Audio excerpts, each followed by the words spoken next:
Maka sebab bukan sesuatu yang memberikan benar-benar secara hakikat yang memberikan efek.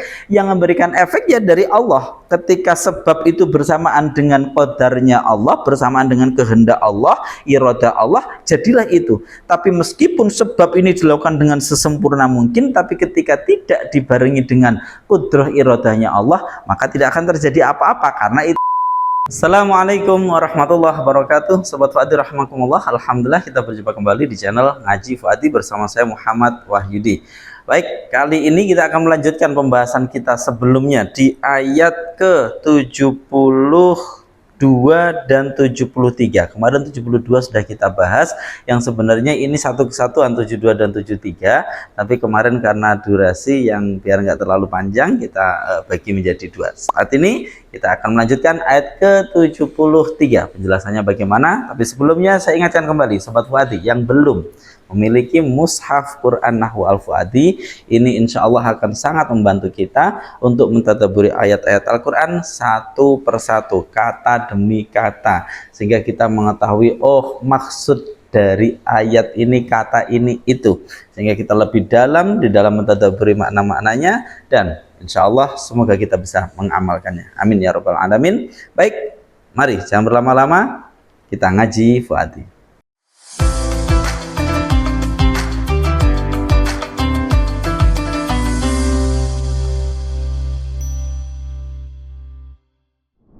A'udzubillahi minasyaitonirrajim. Bismillahirrahmanirrahim.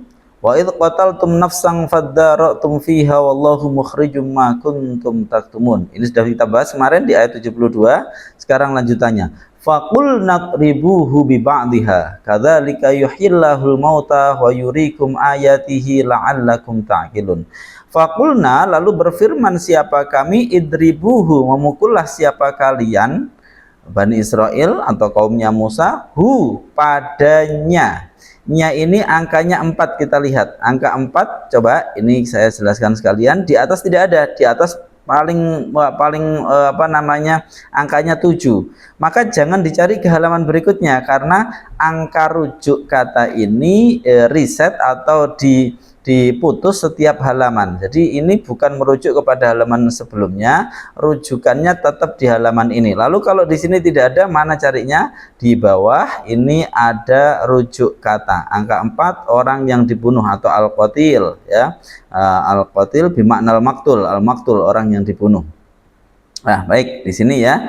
Jadi di sini orang yang dibunuh, angka 4 ini orang yang dibunuh. Berarti kita baca idribuhu, memukullah siapa kalian pada jenazah orang yang dibunuh, ya, biba'diha, dengan sebagiannya.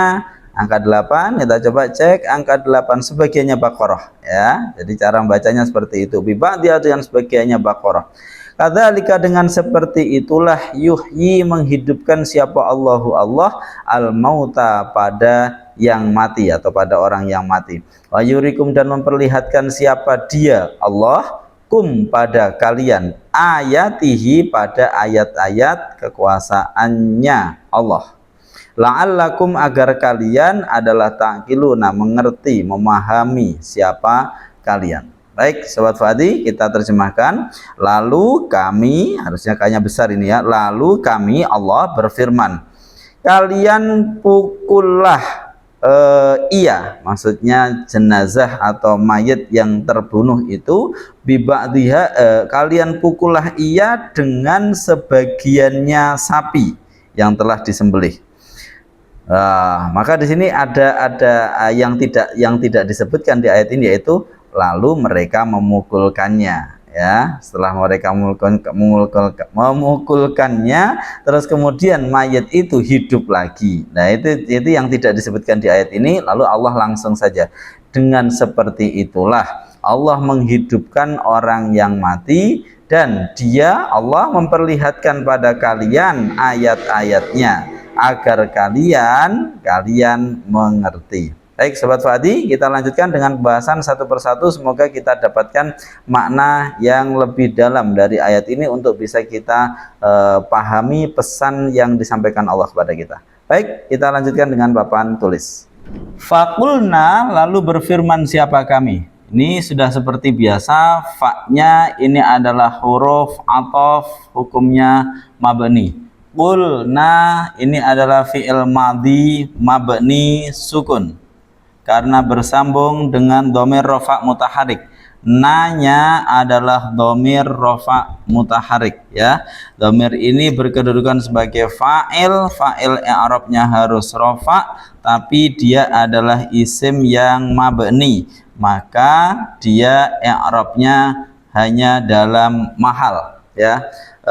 Kemarin sudah kami jelaskan apa yang dimaksud dalam mahal. Sebagian ada yang bertanya, apa yang dimaksud dalam mahal, Ustaz? Maksudnya posisi, tempat yang ditempati oleh na ini adalah posisi sebagai fa'il. Fa'il seharusnya marfu atau i'rabnya rofa, tapi rofanya tidak mampu dinampakkan karena kalimatnya adalah kalimat yang mabni. Mabni itu kalimat yang tidak bisa berubah, yang tetap. Karena ininya tetap, tapi di sini harusnya ini, maka dinyatakan berarti kedudukan tempatnya itu harusnya rofa, tapi rofanya tidak mampu untuk dinampakkan, ya, karena dia isim yang mabni. Sudah kurang lebih seperti itu. Bisa diikuti video yang lain yang bahas khusus tentang i'rab. Idribuhu, ya. Idribuhu ini firmannya Allah. Idribuhu. Baik, kita tulis di sini bagaimana idribuhu. Idribuhu ini dari kata-kata boroba yadribu, ya. Boroba yadribu, yadribu dibentuk menjadi af'alul khamsah, af'alul khamsah menjadi yadribuna, yadribuna, yadribuna, ya. Terus kemudian karena kepada kalian jadilah tadribuna. Setelah ini memukul siapa kalian, jadikan perintah. Untuk jadikan perintah, buang huruf mudhoro'ahnya, kemudian karena tidak bisa dibaca, datangkan hamzah wasol. Hamzah wasol dibaca kasroh kecuali ketika ain fiilnya domah, maka dia baru domah. Tapi kalau ain fiilnya tidak domah, maka dia kasroh. Idribu. Nah, di sini masih ada nanya. Fiil amr hukumnya mabni pada tanda jazmnya. Af'alul khamsah tanda jazmnya membuang nun, maka dibuanglah ini menjadi idribu, seperti ini, ya. Kalau dia sendiri seperti ini, maka ditambahkan alif fariqoh, alif pembeda antara wawu jamak dan wawu atof. Tapi karena di sini disambung dengan hak dhamir, maka nggak perlu pakai alif fariqoh, langsung disambung dengan hak. Idribuhu berarti idribu di sini adalah fi'il amr. Fi'il amr hukumnya mabni pada tanda jazmnya. Berarti di sini mabni dengan membuang nun. Wawunya adalah kalimat isim, isimnya isim dhamir, hukumnya mabni, kedudukannya sebagai fa'il, fa'il harus rofa, rofanya hanya dalam mahal. Hunya ini adalah kalimat isim juga, isim dhamir, sama isim dhamir hukumnya mabni, tapi kedudukannya dia sebagai maf'ul bih. Maf'ul bih dari mana? Pukullah pada mayit itu, pada mayit yang dibunuh itu. Berarti dia maf'ul bih dari idribuhu. Nah, ini maf'ul bihnya. Maf'ul bih i'rabnya nasab. Nasabnya sama, hanya dalam mahal karena dia isim yang mabni. Baik, selesai. Idribuhu, pukullah mayit yang dibunuh itu oleh kalian biba'diha, biba'diha dengan sebagiannya. Bi ini huruf jar, ba'di berarti majrur, sudah biasa, ya. Hanya sudah berulang-ulang kita sampaikan, isim dhamir yang didahului oleh isim sebelumnya jadikan saja sebagai mudhaf ilaih. Mudhaf ilaih berarti i'rabnya jar, tapi sekali lagi ini isim dhamir, maka jarnya hanya dalam mahal. Biba'di tadi sama, majrur, dia i'rabnya harus jar, tanda jarnya dengan apa? Tanda jarnya dengan kasroh karena isim mufrad. Sudah, saya rasa ini mudah. Fakul natribuhu biba'diha. Selesai. Kita lanjutkan. Kadzalika yuhyillahul mauta. Nah, ini yang mulai kita bahas sedikit lebih detail. Kadzalika dengan seperti itulah. Ini namanya adalah an-naib anil maf'ul mutlak. Jadi pengganti maf'ul mutlak. Jadi kalau di aslinya, misalkan bukan aslinya ya, kalau kalau dalam kejahatan itu ada rekonstruksi. Ini mungkin seperti itu. Kalau kita tata ulang versi bahasa orang biasa, itu bunyinya seperti ini ya. Yuhyi, saya tulis dulu, yuhyillahul mauta ihya'an. Kadzalika. Nah, seperti ini. Yuhyi, kita awali dari yuhyi dulu. Yuhyi, menghidupkan. Ingat, ini adalah kalimat fi'il. Fi'ilnya fi'il mudhari'. Fi'il mudhari' hukumnya adalah mu'rab. Kategorinya, ingat, kategorinya berakhir dengan ya. Berarti dia kategorinya adalah mu'tal akhir. Fi'il mudhari' yang diakhiri dengan huruf ilat. Kedudukannya, ingat, tidak diawali oleh amil nasib maupun jazim atau sepi dari amil nasib maupun jazim, maka i'rabnya dia harusnya rofa, harusnya. Tapi ternyata dia di sini mu'tal akhir. Mu'tal akhirnya dengan ya. Ya itu tidak mampu menerima harokat harokat apa? Ini harusnya rofaknya dia dengan dhammah. Tapi karena dia di sini mu'tal akhir, maka dhammahnya hanya dikira-kira saja, muqaddarah, hanya dikira-kira saja pada ya. Berarti yuhyi aslinya yuhyiyu. Kalau versi orang Arab mengucap yu itu berat ya, tapi kalau versi orang Jawa ya enggak lah. Orang namanya Bu Fatimah, yu Fatimah. Jadi ini versi berat versi orang Arab ya, kalau versi orang Jawa ya enggak. Nah, yu di sini ya, ini menjadi berat. Karena menjadi berat, maka kemudian disukun saja, disukun, jadilah dia yuhyi. Nah, satu lagi proses di dalam ayat ini, yuhyi depannya adalah lafadz Allah. Lafadz Allah depannya juga huruf yang sukun, bertasdid di sini. Lamnya berarti pertama sukun. Maka tidak lagi dibaca panjang, harusnya dia dibaca panjang. Yuhyi, seperti itu, dua ketukan ya. Harusnya menjadi, kalau dalam tajwid namanya mat tabi'i ya, mat tabi'i harusnya, atau mat asli. Nah, tapi karena di depannya ini huruf yang bertasdid, maka nggak jadi yuhyillah. Jadi dibacanya jadi pendek. Karena ini sukun, di sini juga sukun, maka sukunnya ini menjadi tidak ngefek menjadi bukan panjang, tapi langsung masuk ke sini. Karena itulah maka ya-nya ini secara penulisan ditiadakan. Ya, ingat, di dalam mushaf penulisan ya ini ditiadakan, mengingat ya ini juga tidak terbaca. Tapi kalau ditulis di luar mushaf, ya-nya ini ditulis. Jadi kalau mushafnya Utsmani ditulisnya akan seperti ini, tapi kalau yang imla'i, yang sesuai dengan kaidah imla'i, ini tulis seperti ini. Nah, sebenarnya ini nggak ada masalah ya. Mengapa kok dibuang? Ya karena ya-nya sudah tidak terbaca lagi. Apalagi harokatnya tanda i'rabnya pun hanya muqaddarah. Jadi nggak apa-apa dituliskan seperti ini, tidak apa-apa. Ini adalah penulisan di mushaf Utsmani. Tapi tetap yuhyi ini adalah mudhari' yang marfu', yang i'rabnya rofa, tandanya dhammah, dhammahnya pada ya.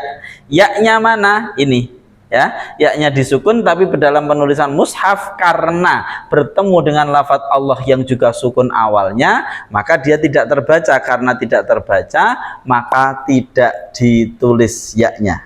Nah, ini adalah terkait dengan yuhyi. Sudah selesai. Jadi kalau ditulis biasa tulisannya seperti ini, tapi di mushaf ditulis seperti ini.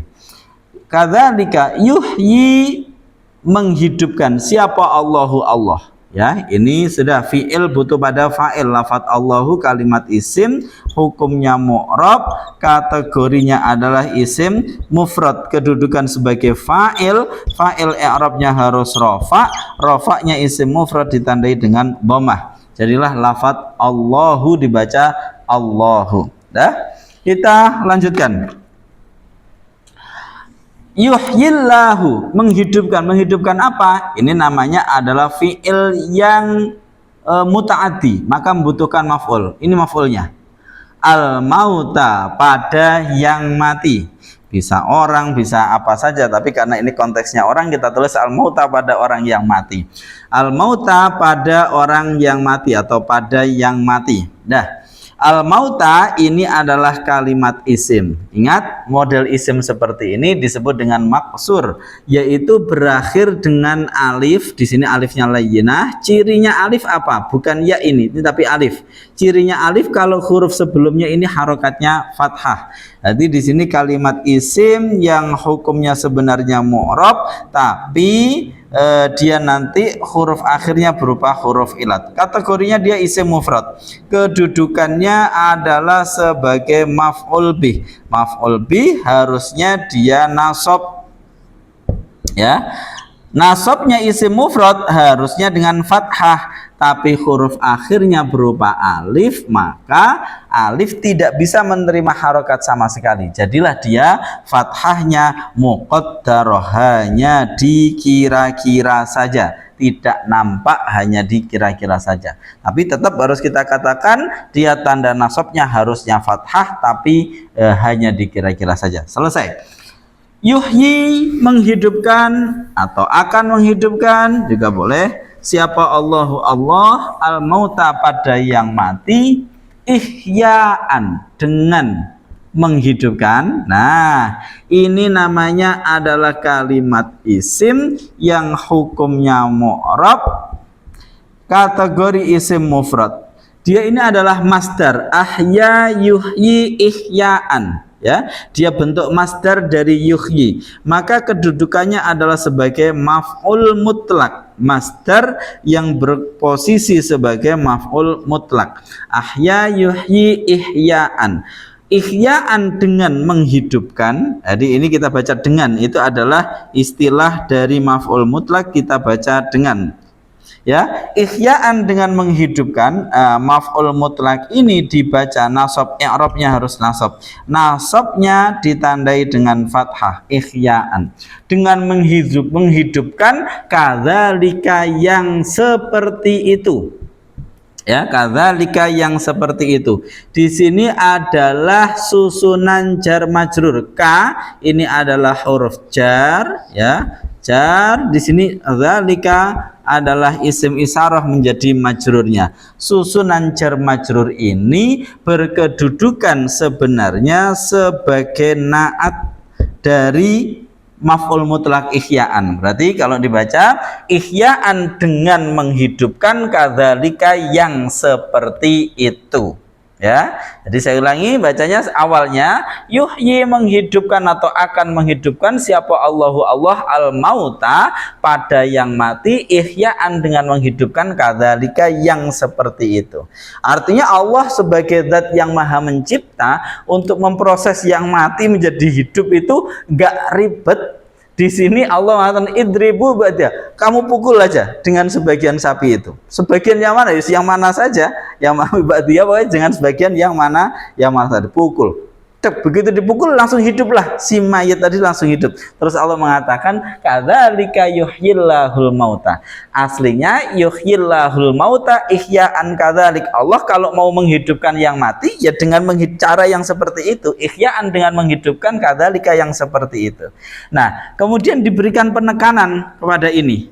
Ihya'annya kemudian dibuang, langsung kadzalika di sini menggantikan ihya'an. Jadilah kadzalika, dengan menghidupkan yang seperti itulah, dengan proses seperti itulah. Ya, proses yang enggak ada apa-apanya, ya kun fayakun, ditablek pluk ya langsung hidup. Dengan seperti itulah Allah akan menghidupkan yang mati. Nah, seperti itu kurang lebih maksud dari ayat ini secara i'rab. Jadi kadzalika ini sebenarnya adalah naat atau sifat dari maf'ul mutlak ihya'an. Maf'ul mutlaknya dibuang, naatnya menempati, namanya an-naib, pengganti, ya, anil maf'ulil mutlak, dari maf'ul mutlak. Maf'ul mutlak aslinya ahya yuhyi, berarti maf'ul mutlaknya harus berupa masdarnya ihya'an aslinya, tapi kemudian digantikan oleh naatnya berupa lafadz kadzalika. Baik, ini selesai sudah. Faqul nadribuhu bi ba'dihha kadzalika yuhyillahul mauta. Kita lanjutkan berikutnya. Saya hapus dan saya tulis terlebih dahulu. Baik. Wa yurikum, wawu huruf ataf mengatafkan dengan yuhyillah, wa yurikum, wawu penghubung saja. Sekarang yuri yang akan kita proses. Wa yurikum, ya, wa yurikum. Di sini yuri ini adalah asalnya dari ro'a, ya. Ro'a maknanya melihat, ya. Ro'a maknanya melihat. Kemudian agar ada efek ta'diyah muta'addi, memperlihatkan, diikutkan wazan af'ala. Wazan af'ala, jadilah dia ar'a aslinya, ya, ar'a. Ini untuk fi'il madinya. Fi'il mudhari'nya diikutkan wazan yuf'ilu, af'ala yuf'ilu. Ini fi'il mudhari', ya. Yuf'ilu menjadi yur'i. Nah, yur'i. Nah, seperti ini saya tulis, ya. Yur'i, yuf'ilu, yur'iyu aslinya, ya. Terus kemudian hamzahnya ini dibuang, ya-nya disukun untuk takhfif, ya. Yur'iyu, kemudian ini berat, ya-nya menjadi berat karena berharokat dhammah, jadilah dia yur'i, disukun, ya, disukun seperti ini, yur'i disukun. Terus kemudian setelah disukun, dia ya-nya ini hamzahnya menjadi berat, ya. Untuk ditakhfif, hamzahnya kemudian dibuang menjadi yuri. Nah, hamzahnya kemudian dibuang menjadi yuri. Ini adalah prosesnya dari yuf'ilu, yur'iyu, kemudian berubah, ya-nya disukun karena berat menyandang harakat dhammah menjadi yur'i. Ini hamzah seperti ini menjadi terasa berat, ditakhfif, hamzahnya dihilang menjadi yuri. Ini asal mula dari kata yurikum. Jadi fi'il sulasi mujarrodnya dari ro'a yaro, diikutkan af'ala yuf'ilu menjadi aro yuri, seperti itu. Baik, kita lanjutkan. Ini berarti dia menjadi ada efek muta'addinya. Wa yurikum, dan memperlihatkan. Ya, kalau di fu'ati kita tulis tadi apa? Wa yurikum, dan ya memperlihatkan. Memperlihatkan, siapa yang memperlihatkan? Allah. Berarti ini adalah fi'il mudhari'. Fi'il mudhari' hukumnya mu'rab. Kategori dia adalah mu'tal akhir. Mu'tal akhir. Kedudukannya di sini sepi dari amil nasib dan jazim, maka i'rabnya rofa, tapi rofanya harusnya menggunakan dhammah, tapi dhammahnya muqaddarah, dhammahnya yang dikira-kira saja karena ya berat menyandang harokat dhammah. Kemudian fi'il butuh pada fa'il, mana fa'ilnya berupa dhamir mustatir huwa, dan memperlihatkan siapa dia, kembali kepada Allah. Kum, pada kalian. Ini langsung kita lewati. Ini fa'il dhamir mustatirnya sebagai fa'il, kum di sini dhamir sebagai maf'ul bih. Nasabnya hanya dalam mahal. Memperlihatkan ayatihi, pada ayat-ayatnya. Perhatikan, ro'a ini sebenarnya sudah muta'ati. Ra'aitu Muhammadan, saya melihat Muhammad. Berarti sebenarnya dia sudah muta'ati. Muta'ati pada satu maf'ul bih, ya, pada satu maf'ul bih. Ketika diikutkan af'ala yuf'ilu, yang itu faedahnya memuta'atikan, berarti yang asalnya muta'ati satu menjadi muta'ati pada dua maf'ul bih, ya. Berarti wa yurikum, arti awalnya melihat menjadi memperlihatkan. Ini kepada siapa? Memperlihatkan pada kalian ayatihi. Ini berarti maf'ul kedua. Sebenarnya maf'ul keduanya kum, ya. Memperlihatkan ayat-ayatnya kepada kalian. Itu awalnya. Dan memperlihatkan kum pada kalian ayatihi, pada ayat-ayatnya. Ayati ini adalah kalimat isim, hukumnya mu'rab. Kategorinya adalah, diingat, ayat kalau dibaca panjang berarti kategorinya dia bukan isim mufrad tapi jamak, ya. Makanya di situ kita tulis maknanya ayat-ayat untuk mengingatkan bahwa ini adalah jamak. Kalau mufradnya ayatun, ayatun ini mufradnya. Kalau dijamakkan menjadi ayatun kalau ditulis biasa. Ini adalah bentuk jamak muannas salim, yaitu dengan penambahan alif dan ta pada akhirnya, ya, jamak muannas salim. Nah, jamak muannas salim kita lihat, berarti di sini kategorinya adalah jamak muannas salim. Kedudukannya dia menjadi maf'ul bih yang kedua tadi, atau sebenarnya maf'ul bih yang pertama. Maf'ul bih i'rabnya harusnya adalah nasab. Nasabnya jamak muannas salim ditandai dengan kasroh. Ini yang jangan lupa, karena terkadang ada pemula yang sudah belajar terlanjur nempel bahwa kasroh itu adalah jar. Ya, di sini kita nampak jelas bahwa kasroh itu tidak hanya jar, tapi di sini juga digunakan untuk tanda nasab untuk jamak muannas salim. Ya, meskipun secara umum kalau kasroh itu harusnya jar, tapi ingat kalau jamak muannas salim kasroh itu bisa saja nasab, bisa saja jar. Di sini dia menjadi tanda nasab, ayati. Nah, di sini juga perbedaan atau pentingnya kita terkait dengan bacaan panjang. Kalau ayatun ini mufrad, tapi kalau ayatun hanya membaca ya-nya jadi panjang, secara suara nampaknya sama, hanya beda di panjangnya ya, tapi maknanya sudah berbeda. Ayatun satu ayat, ayatun ayat-ayat. Ya, ini bentuk jamak muannas salim, ini bentuk isim mufrad. Baik, kita lanjutkan. Wa yurikum, dan memperlihatkan siapa Allah kum pada kalian ayatihi pada ayat-ayatnya. Hinya sebagai mudhaf ilaih, la'allakum taqilun. La'allakum di sini adalah taqilun. Taqiluna. Oke. La'alla, ingat ini adalah kalimat huruf yang makna aslinya adalah litaroji. Ya, litaroji atau litawaku, mengharapkan sesuatu yang memang mungkin untuk bisa terwujud atau mungkin untuk terjadi. Tapi kalau nanti la'alla di dalam Al-Quran nisbatnya kepada Allah, sebagian ulama menyebut itu litahqiq, yaitu untuk kepastian.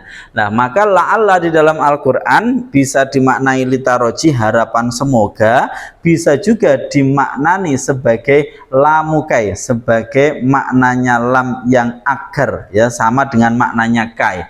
Maka di sini rata-rata ulama akan menggunakan makna la'alla yang nisbatnya dari Allah itu adalah menggunakan maknanya lamukai, ya, la'allakum agar kalian. Tapi ingat di sini adalah kalimat huruf yang merupakan min akhwati inna, ya, sehingga dia punya, nanti akan punya isim, akan punya khobar. Isimnya i'rabnya adalah nasab, kemudian khobarnya i'rabnya adalah rofa, sebagaimana inna, karena ini adalah termasuk saudaranya inna. La'allakum agar kalian. Nah, kumnya di sini adalah sebagai isimnya la'alla yang i'rabnya nasab. Taqilun ini adalah fi'il mudhari'. Fi'il mudhari' i'rabnya adalah hukumnya adalah mu'rab. Kategorinya taqiluna, yang model-model seperti ini apa? Af'alul khamsah, ya, af'alul khamsah. Kedudukannya ingat, berarti dia tidak ada amil nasib maupun jazim. Loh, ini bukan, ini tidak sebagai amil nasib ataupun amil jazim yang bisa mempengaruhi fi'il mudhari'. Yang amil nasibnya fi'il mudhari' yang an, lan, idzan, kai dan seterusnya. Amil jazimnya yang lam, lamma, lamul amr dan seterusnya. Baik. Di sini berarti dia sepi dari amil nasib maupun jazim, maka i'rabnya harusnya dia rofa. Rofanya af'al khamsah ditandai dengan tetapnya nun, nunnya tidak dibuang. Berarti di sini ada fi'il butuh pada fa'il. Fa'ilnya mana? Ini wawu jamak. Berarti di sini sudah lengkap, ada fi'il mudhari', ada fa'ilnya berupa wawu jamak. Fi'il dan fa'ilnya disebut sebagai jumlah fi'liyah. Jumlah fi'liyah inilah yang berkedudukan sebagai khobarnya la'alla yang harusnya i'rabnya rofa, tapi karena jumlah rofa'nya hanya dalam mahal sehingga dibaca la'allakum agar kalian adalah taqiluna, ya, paham, mengerti, menggunakan akal siapa kalian. Silahkan dimaknani bermacam-macam. Baik, Sobat Fuadi, ini sudah kita kaji. Sekarang kita masuk kepada apa yang bisa kita ambil pesan dari ayat ini. Fakulna idribuhu bi ba'dihha kadzalika yuhyillahul mauta wa yurikum ayatihi la'allakum ta'qilun. Lalu kami perintahkan setelah awalnya di sekian ayat di atas kita masih ingat Allah mengutus mereka untuk menyembelih sapi. Lalu mereka dengan ribet, dengan berat hati mengatakan sapinya yang seperti apa? Jangan bercanda kamu. Masa kita tanya siapa pembunuhnya malah disuruh menyembelih sapi. Nah, terus kemudian ternyata sapi setelah muter-muter mereka tidak taat, berarti sebenarnya Allah hanya ingin menampakkan bahwa sebenarnya mereka tidak benar-benar taat dalam menjalankan perintah. Terus kemudian dari situ maka di ujung ayat berapa itu? Ayat ke-11, ayat ke-71 disebut wa makadu yaf'alun. Hampir saja mereka itu tidak melaksanakan perintah itu.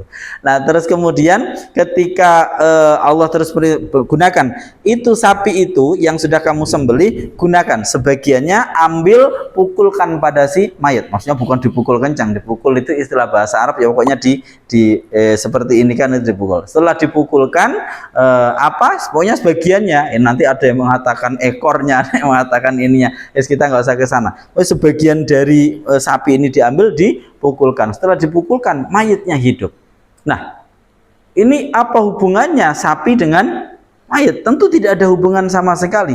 Maka disinilah Allah menyatakan bahwasanya yang pertama, ketika Allah perintah, ya sudah, langsung taati saja tanpa perlu ketaatan itu kita hubungan dengan apa ini, dibaliknya ada apa. Oke, kita mencari itu setelah taat nggak apa-apa. Kita taat dulu, tapi setelah itu kita bertafakur hikmahnya apa. Tapi harus diawali dengan ketaatan. Sami'na wa ata'na. Pokoknya kami mendengar, kami laksanakan perintah. Ini yang harus kita lakukan. Setelah itu kita cari hikmahnya apa, nggak apa-apa. Kemudian yang kedua, kita tahu tentu sapinya sudah mati, kemudian dipukulkan kepada si mayat, mayatnya yang justru hidup. Nah, ini artinya apa? Bahwa kekuasaan Allah sebenarnya tidak ada hubungan dengan apapun. Allah bisa saja menciptakan sebab dengan sesuatu yang mungkin tidak masuk akal bagi kita. Tapi itu ketika Allah katakan ini bisa menjadi sebab, yaitu yang terjadi. Berarti sebenarnya sebab itu tidak penting. Dalam hakikat terjadinya segala sesuatu, sebab itu tidak terpenting, sebab itu adalah terserah Allah. Sebab itu adalah tergantung yang ditetapkan oleh Allah. Maka sebab bukan sesuatu yang memberikan benar-benar secara hakikat yang memberikan efek.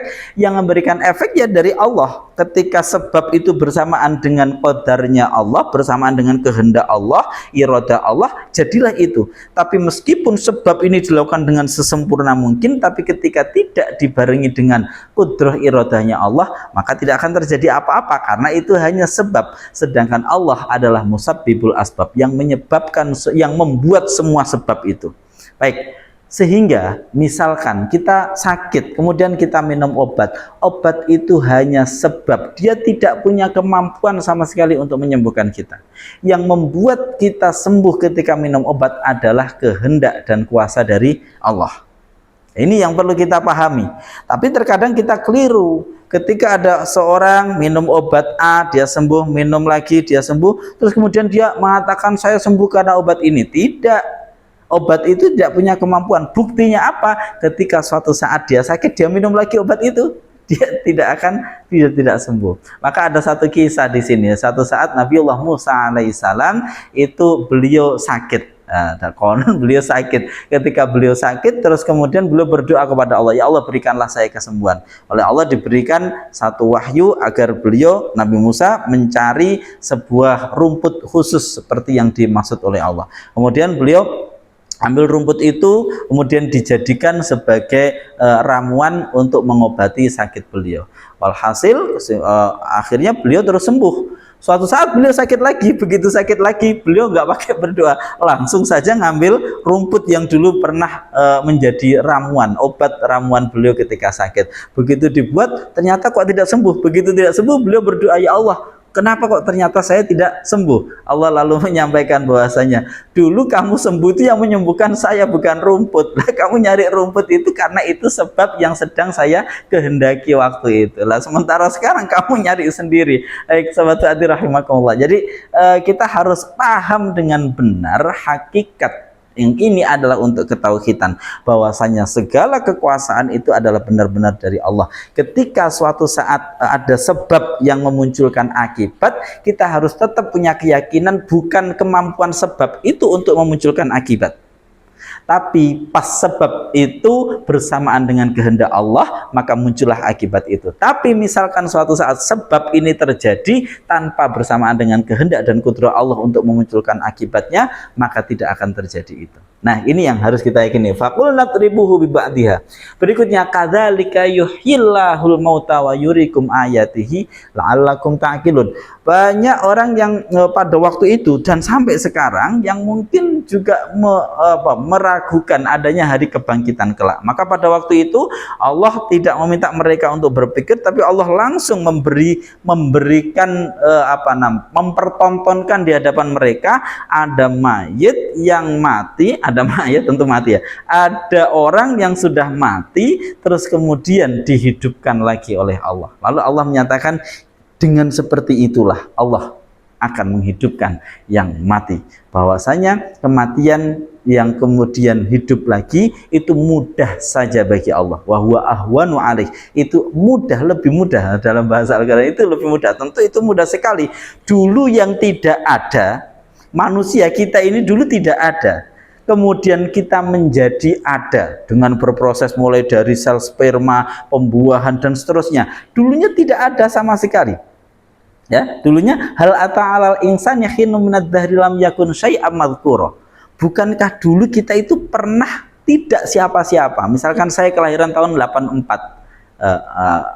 Tahun 83 saya apa? Tidak ada apa-apa. Terus kemudian ketika muncul ada, lah kok kemudian manusia ini kok aneh, kok terus malah bertanya, masa saya yang sudah nanti mati kok dihidupkan lagi, bagaimana prosesnya? Apa bisa yang sudah menjadi tulang belulang kok hidup lagi? Loh, itu lebih parah lagi. Dulu kamu tidak siapa-siapa, tidak ada sama sekali, Allah wujudkan menjadi ada. Lah setelah ada nanti kamu mati, masa yang dulu membuat kamu dari tidak ada kok menjadi ada? Menjadi ada lagi kok tidak bisa? Ya tentu bisa ya.